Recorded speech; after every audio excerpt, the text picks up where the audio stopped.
శ్రీకాకుళం జిల్లాలో ఇసుక మాఫియా చెలరేగిపోతోంది. హీరా మండలం వద్ద ఉన్న గొట్టా బ్యారేజ్ నుంచి టీడీపీ ఎమ్మెల్యే మావిడి గోవిందరావు అనుచరులు ఇష్టారాజ్యంగా ఇసుక అక్రమ రవాణా చేస్తున్నారు. మంత్రులు కింజారపు కుటుంబంతో కలిసి ఎమ్మెల్యే గోవిందరావు అక్రమాలకు తెగబడుతున్నారని రైతులు ఆగ్రహం వ్యక్తం చేస్తున్నారు. గొట్టా బ్యారేజ్ వద్ద ఇసుక తవ్వకాలను నిలిపేయాలంటూ వైఎస్ఆర్సీపీ మాజీ ఎమ్మెల్యే రెడ్డి శాంతి ఆధ్వర్యంలో నిరసన చేపట్టారు.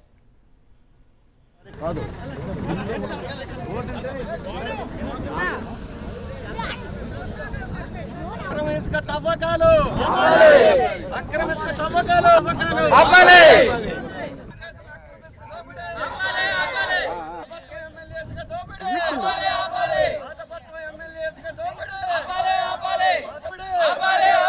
తెలుగుదేశం అక్రమ ఇసుక దోపిడీ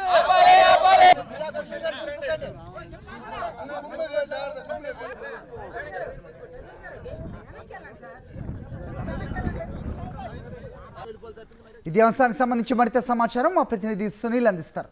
సునీల్, పాతపట్నం నియోజకవర్గంలోని వంశధార నదిలో అక్రమంగా ఇసుక తవ్వకాలు జరపడమే కాకుండా గొట్టా బ్యారేజ్ సమీపంలో ఈ ఇసుక తవ్వకాలు జరపడంతో గొట్టా బ్యారేజ్ కూడా ప్రమాదం పొంచి ఉందని రైతులు ఆందోళన వ్యక్తం చేస్తున్నారు. అయితే ప్రస్తుతం మనం గొట్టా బ్యారేజ్ సమీపంలోని రైతులతో పాటు మాజీ ఎమ్మెల్యే రెడ్డి శాంతి కూడా ఈ ఆందోళనలో పాల్గొన్నారు. రైతులతో మాట్లాడదాం. ఈ మధ్యన మరి పబ్లిక్గా ఇసుక తీసుకెళ్తాండ్రు. మాకు ఎప్పుడు నుండో గొట్టా బ్యారేజ్లోనే మా ఎడం పక్క అన్ని గేట్ల కంటే 2 మీటర్లు దిగుకుంటుంది అనమాట, డౌన్కి ఉంటుంది ఎమర్జెన్సీ గేట్ అని. దానివల్ల మాకు 100 మీటర్లు 200 మీటర్లు కూడా ఉండి జరాయితీ భూమి ఏట్లు కలిసిపోయింది. ఈ పక్క ఇసుక ఎత్తినట్టుగైతే భూములన్నీ పోతాయని గవర్నమెంట్ ఒక ముందు నుండి ఆర్డర్ పెడుతుండే, జసేపైన టైర్ బండితో పెరిగినా ఆపుతుండేది.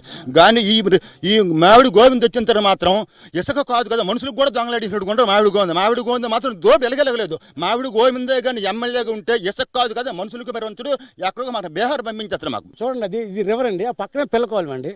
ఆ పిల్లకోవాలి పడితే రివర్లోకి వచ్చేది కనీసం 500 ఎకరాలు పూర్తి నాశనం అయిపోద్ది. పర్మిషన్ తెచ్చినారు, భగీరథపురం ర్యాంప్ అని ఒక పర్మిషన్ తెచ్చినారు. కానీ ఇది నీలదేపురం మహారాష్ట్రపురం, భగీరథపురం అనేది బ్యారేజ్ డౌన్ అక్కడ.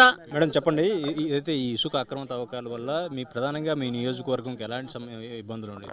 ఈ గొట్టా బ్యారేజ్ని ఈరోజు ఇక్కడ తెలుగుదేశం ఎమ్మెల్యే మావిడి గోవిందరావు తాలూకు అక్రమ తవ్వకాల వల్ల, ఇసుక అక్రమ తవ్వకాల వల్ల మరి ఏ విధంగా రైతులు నష్టపోతున్నారంటే భయంకరమైనటువంటి పరిస్థితి ఏర్పడింది. రైతులు అడుగుతుంటే వాళ్ళకి భయాందోళనకు గురి చేస్తున్నారు. మీ మీద కేసులు పెడతాం, మేము ఇక్కడ ఎన్నో 600-700 ఎకరాల భూములకి ఉండే రైతులు వాళ్ళు ఒక మాట ఆడినా ఒప్పుకోకుంటున్నారు. రెవెన్యూ డిపార్ట్మెంట్ ఆన్సర్ ఇవ్వకుంటుంది, మైనింగ్ డిపార్ట్మెంట్ ఆన్సర్ ఇవ్వకుంటుంది, అగ్రికల్చర్ డిపార్ట్మెంట్ ఆన్సర్ ఇవ్వకుంటుంది, ఆఖరి కలెక్టర్ కూడా ఆన్సర్ ఇవ్వకుంటున్నారు.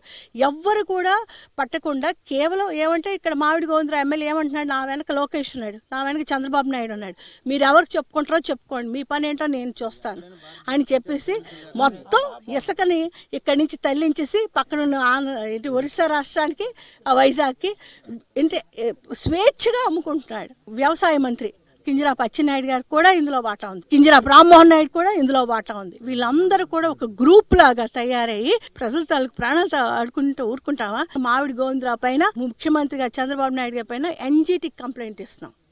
మామిడి గోవిందరావుతో పాటు ఏదైతే టీడీపీ నేతలు పూర్తిగా కూటమిగా ఏర్పడి ఇసుక అక్రమ తవ్వకాలు జరుపుతున్నారని, దీనివల్ల గొట్టా బ్యారేజ్తో పాటు ఇతర ఏదైతే రైతుల భూములు కూడా పూర్తిగా ధ్వంసానికి గురవుతున్నాయి, ప్రకృతి వనరులు నాశనం అవుతున్నాయని కూడా మాజీ ఎమ్మెల్యే రెడ్డి శాంతి చెబుతున్నారు. ఇప్పటికైనా ఈ ఇసుక అక్రమ తవ్వకాలు ఆగకపోతే భవిష్యత్తులో భారీ స్థాయిలో ఆందోళన చేస్తామని కూడా ఆమె హెచ్చరించారు. కెమెరామెన్ రాజుతో సునీల్, సాక్షి టీవీ, శ్రీకాకుళం.